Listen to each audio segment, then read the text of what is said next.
Hey yo everyone, this is a HappyAnimaidCafeManager here with another walkthrough episode for the game Phoenix Wright Attorney Justice for All.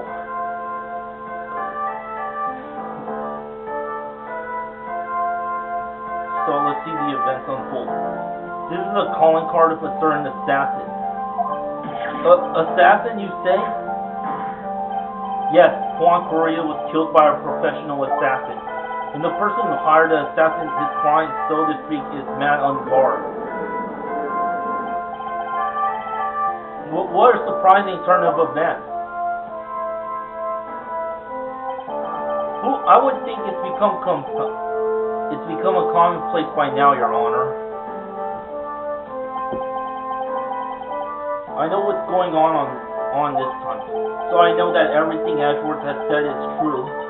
But we still have to hold out as long as we can, at least until Maya is safe and sound. I wonder how the trial will turn out today. Now then, please call your first witness, Mr. Edgeworth.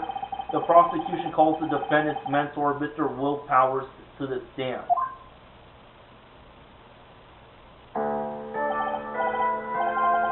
Now then, witness, your name and occupation, please. Oh, okay.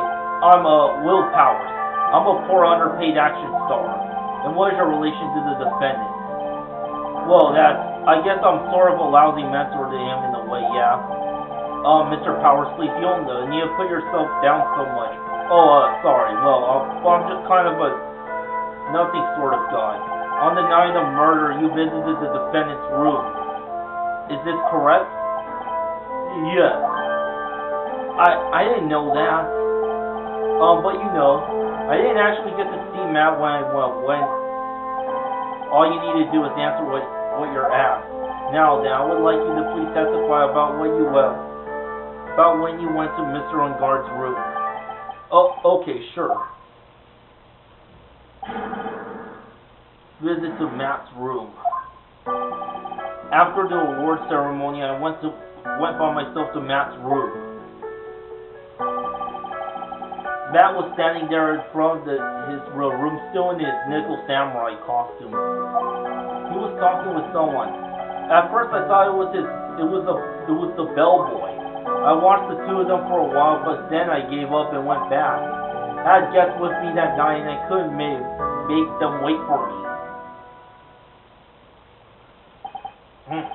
Nothing sounds out of place in Mr. Powers' testimony, and talking with the bellboy is no big deal. If one assumes that the person Mr. Ungard was speaking with was an ordinary bellboy, what were you implying?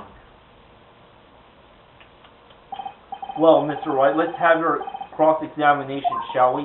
Looks like we're in another sticky situation, huh? A trap. Can't you smell it, Phoenix? But for us to find out more, we're just going to have to charge in head first, right? Alright, cross-examination time.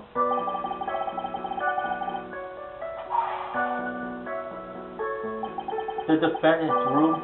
Why did you go there? Well, I'm his mentor, like a big brother sort of way, and I wanted to say congrats. What's wrong? Why did you stop? Mr. Wright! What is it? You're going to try to trick me into a corner, aren't you? Huh? I know I'm just a poor underpaid action star, but I'm not the killer. No one said you were, Mr. Powers. No, please don't trick me. Every time you do your lawyer thing, the witness suddenly turns into the bad guy. Every time? Witness, I will personally talk to the defense at a later time. So for now, please kindly cooperate and continue with your testimony. Sorry.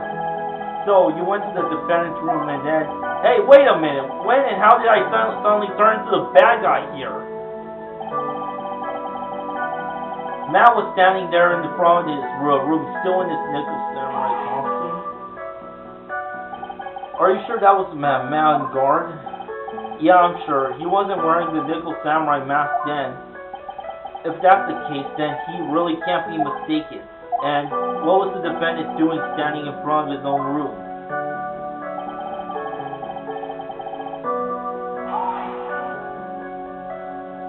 At first, what do you mean by that? Well, he was in a bellboyish uniform. He had a bottle of juice on a tray. Sounds like an ordinary bellboy to me.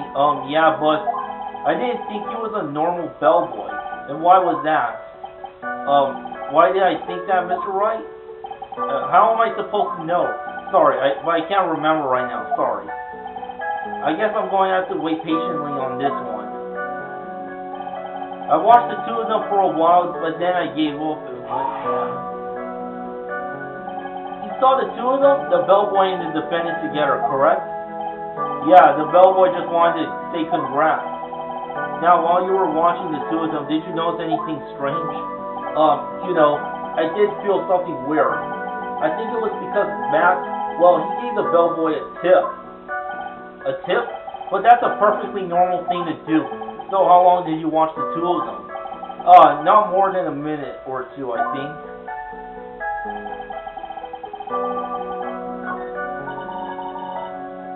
You remember this incident? Did Mr. Powers leave his seat that night? I don't remember that happening at all.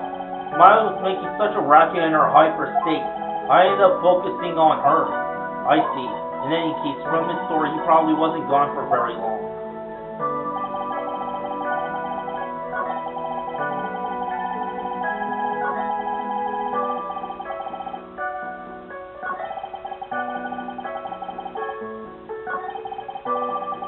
I had guessed with me that night. So, who are these guests you're talking about? You guys, of course. You and Maya and Little Pearl. I thought it would be really rude since I invited you guys if I disappointed on you. So I went back to my seat pretty soon after seeing Matt in the hallway. This is like a squeezing water from a stone. It's probably pointless to press further.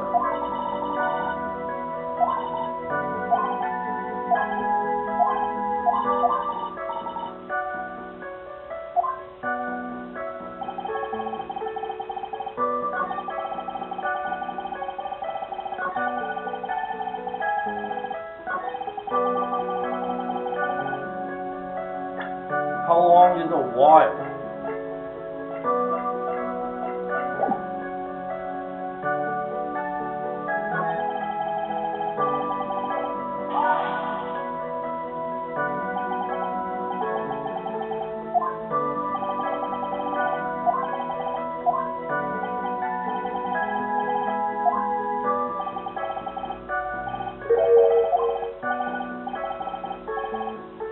Actually, Mr. Powers, only a few minutes ago you stated, I did feel something weird. I think it was because Matt, he gave the bellboy a tip. Could it be that you felt that something strange about the tip-giving incident itself? Yeah, that's it. You really know your job. Mr. Edwards, yes, Your Honor. This bellboy, he wasn't an ordinary one, was he? Perhaps we should let the witness tell us. Very well. Mr. Powers, please amend your testimony. You mean about the bellboy Wright?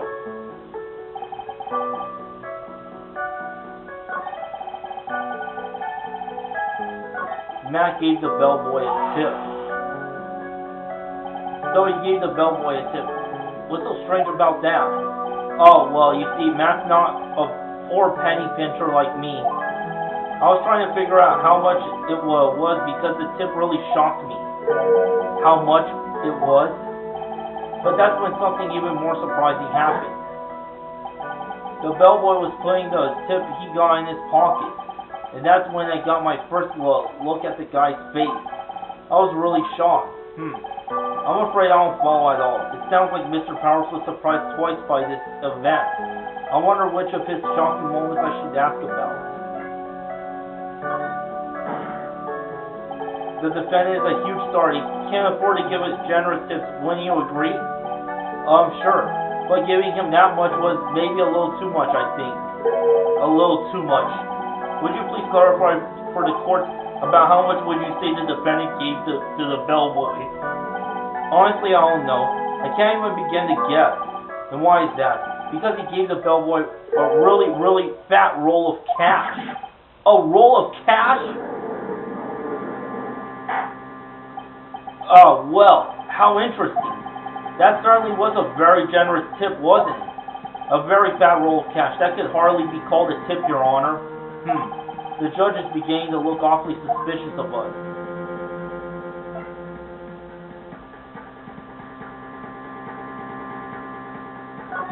Wait and see. There's nothing I could really do, really objective here. I mean, who could argue that a fat roll of money isn't really odd?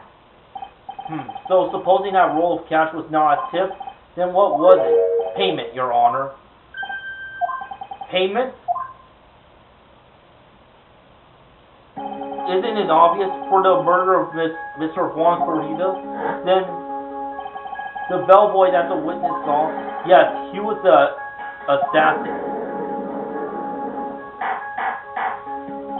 Hold your horses down, Mr. Edwards. You don't have any proof of this. Do you? Have I ever been unprepared to support my claims, Your Honor? I have here the card Shelley, the killer, left at the scene of the crime. Shelley, the killer? He is the person the police's special investigations team has been chasing for ages. I am certain that the person the witness saw this was this very assassin, Shelley, the killer. Really? What's wrong, Mr. Powers? No, nothing. No, nothing. Something just clicked in my head, and I think I just figured something out. Oh, actually, I saw that bellboy again later on that night. What?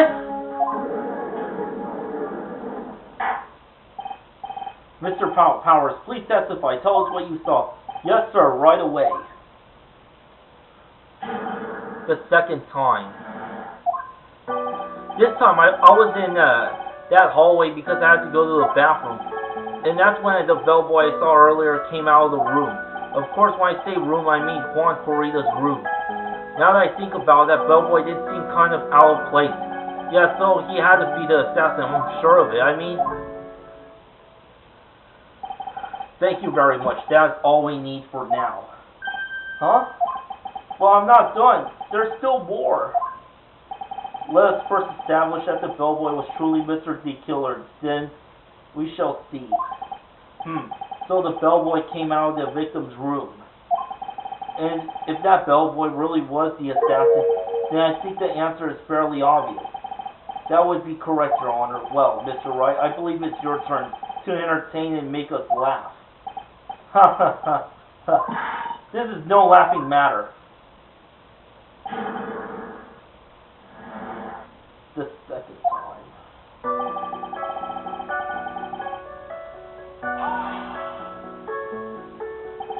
And what time was it? Oh, well, I'll remember. The award ceremony ended around 8 p.m., right? And I went to Matt's room pretty soon after that, and then I came back. And then I went to the bathroom. So I guess maybe it was around 8:10 by that time. You're not one for details, are you, Mr. Powers? Sorry. I thought I could maybe catch Matt and say my congrats.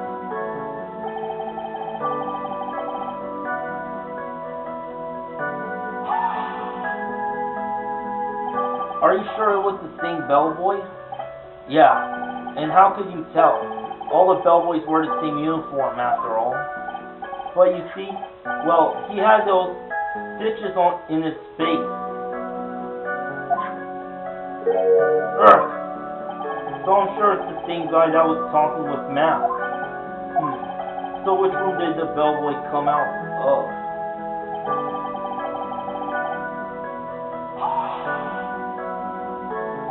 The victim's room, huh? Yeah, the one with all the really pretty flowers and teddy bears. So it's Juan's room, alright. Words cannot describe how screwed I am. Let's continue with the testimony, shall we?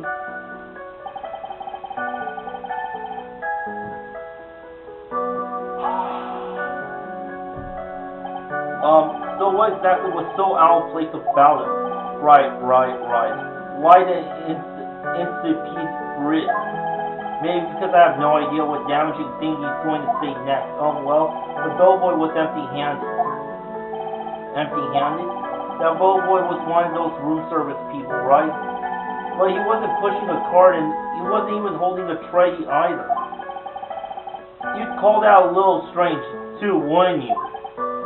I agree, that is a bit strange, Mr. Powers. But is it really that unusual for a bellboy to be empty-handed? What should I do? Should I let Mr. Powers' testimony slide, or let it slide for now? You're right. I think it's pretty unusual, too. I thought you might think so. There's no need to say anything when the defense gives up without a fight. Let's move on. Anyway, Mr. Powers, you thought that bellboy was a little suspicious, correct?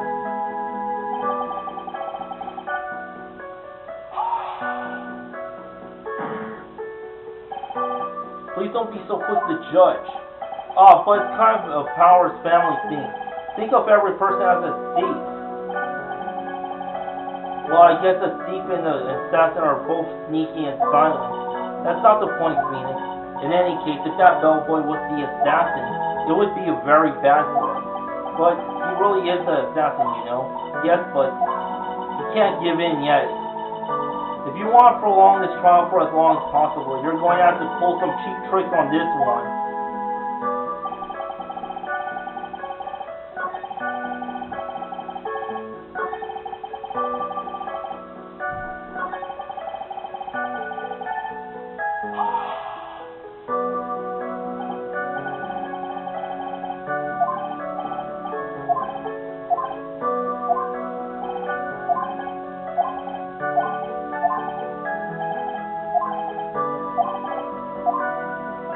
Try to pull a fast one. There is nothing strange or unusual about an empty-handed bellboy. But there really is. There really is. If you two are done being school children, bellboys are for room service. There is no reason for them to be empty-handed. Ever. Your Honor, I ask that the witness' previous statement be supplanted with this new one. Edward. Are you going to do whatever you can to make the bellboy look suspicious? I see, very well. This court recognizes and grants the prosecution's request. Mr. Powers, if you could amend your testimony, please. Yes, sir. I thought it was strange for a bellboy to come out of a guest room empty-handed. So you're saying that it's suspicious for him to be empty-handed? Yeah, really suspicious. I mean, when I first saw that bellboy, he was holding a tray in his hand, and there was a bottle of juice in the wine glass on it. Juice? What kind of juice was it? I'm pretty sure it was tomato juice. If we could come up with some sort of reason as to why he would come out empty-handed, some sort of proof, then I think we could dodge the bullet on this one for now. Proof, huh? Sounds like another job for the court record.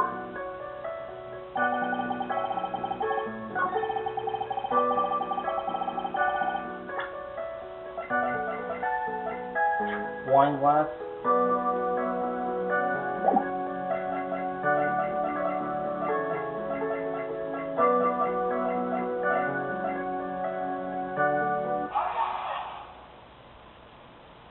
Mr. Powers. Yes? You're easily influenced by other people's words, aren't you? As soon as you heard that bellboy might have been the killer, you got caught up in believing it must be true. But isn't he really suspicious? He's got all those stitches and so a baseball has stitches? Are you saying all baseballs are suspicious because they have stitches? Well, there's also, what about him being empty-handed?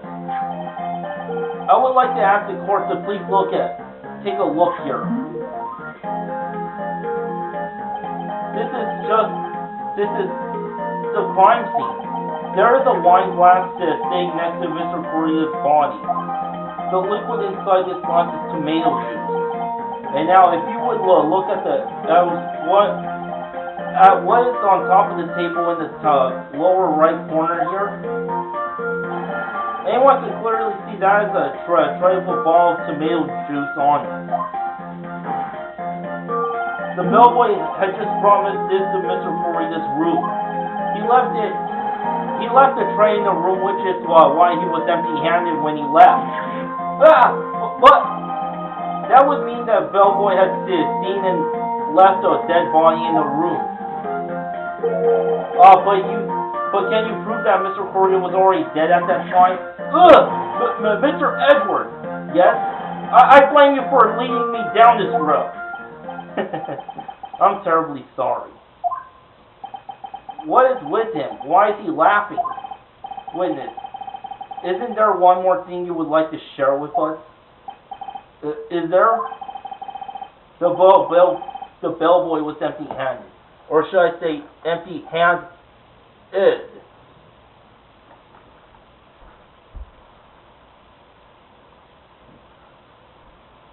It's 7 o'clock already. That's just my alarm going off.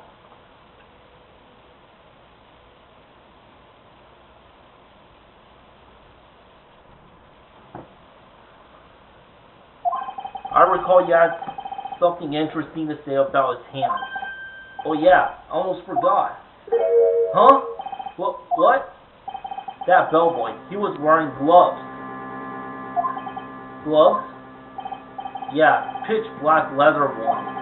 All the other bellboys don't wear gloves like that, right? Black leather gloves? Why didn't you mention them earlier? Sorry, it slipped my mind. Boy, does this make the bellboy look really suspicious. Alright, gotta focus. I can't get lax here. So what if he had gloves? A lot of bellboys wear gloves. Come on, Mr. Wright, that bellboy was wearing black leather ones. So a football is made of leather? Are you saying all footballs are suspicious because they are made out of leather? Look!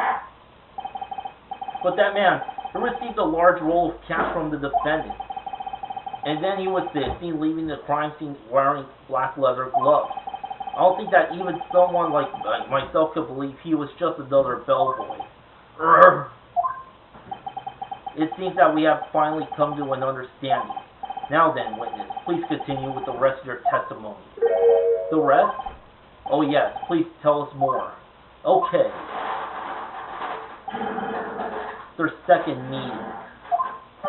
After leaving Fawn's room, the bellboy went and knocked on Matt's door just like that. He gave something to the person inside the room. Then the old guy just left without even going into the room. After that, he went to the bathroom and then back to my seat. So the bellboy, after leaving the crime scene, next went to the defendant's room. Yeah, I kind of saw all that by accident.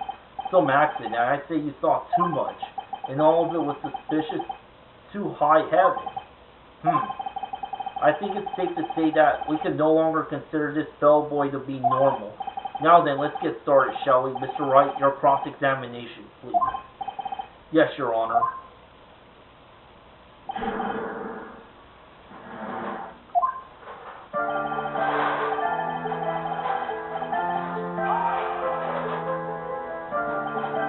Is that what you saw while you were busy spying? Excuse me? I may be poor underpaid action star, but even I wouldn't stoop to spying. Well, I think the point is, where did you watch all this from, Mr. Powers? Oh, from the door of the bathroom of my left eye, in a sort of sneaky spylight. I knew he was spying. Please, does it really matter if he was doing it over or underhandedly? What did the bellboy do next? That's all I care to know. He gave something to the person inside the room.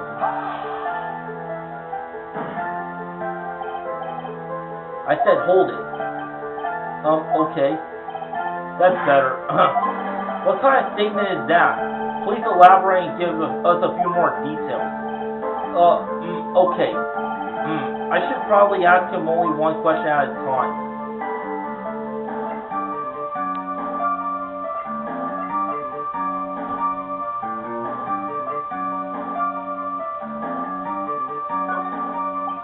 He gave something to this person. Yeah. And what was this something? If I remember what it was, I wouldn't be calling it a something, would I? This implies that something was removed from the scene of the crime. Are you sure you really can't remember, Mr. Powers? I think it was something kind of small. This is an incredibly crucial piece of information. Please, try to remember what it was. I'll try. In the meantime, let's talk another point, namely what the bellboy did next. Oh, so after he gave the person inside the room the thing?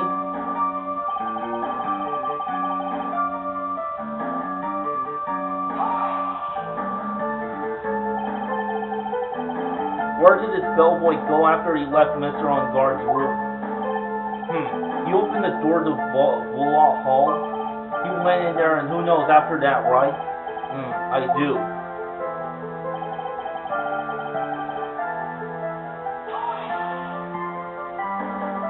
Did you see anything strange, suspicious, or just out of the ordinary at that time?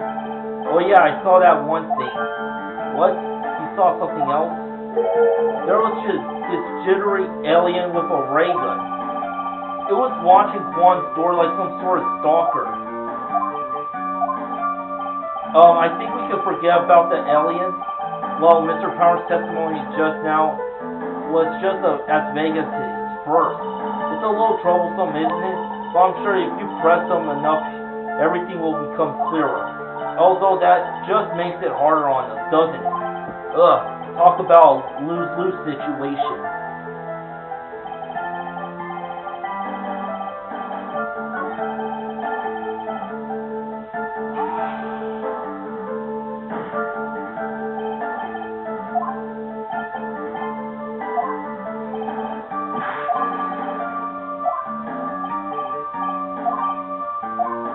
Ask about the person inside.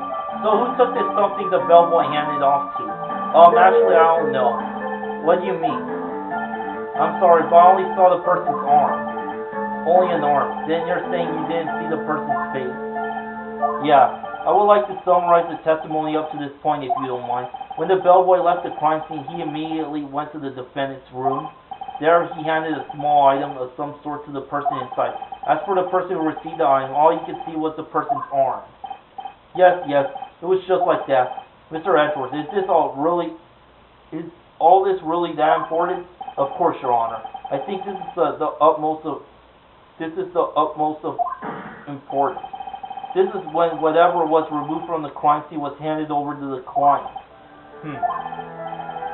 Mr. Powers, please try to remember what was the bellboy handed off to.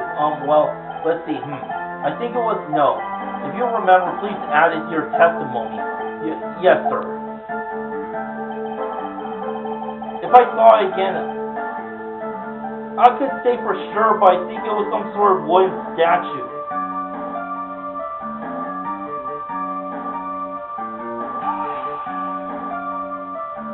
A statue? Yeah, it kind of looked like one, I guess. If I saw the actual thing again, I'd probably remember, you know? Looks like for this trial to proceed, I'm going to have to come up with whatever this statue thing is and show it to him. You're going to have to trust your instinct on this one and take a chance, Phoenix. Well, Mr. Powers, let's continue with your testimony. What did the bellboy do after that?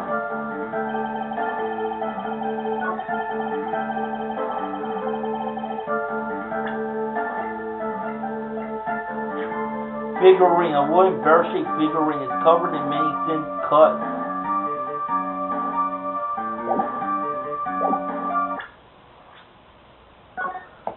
I'm almost out of time for this video.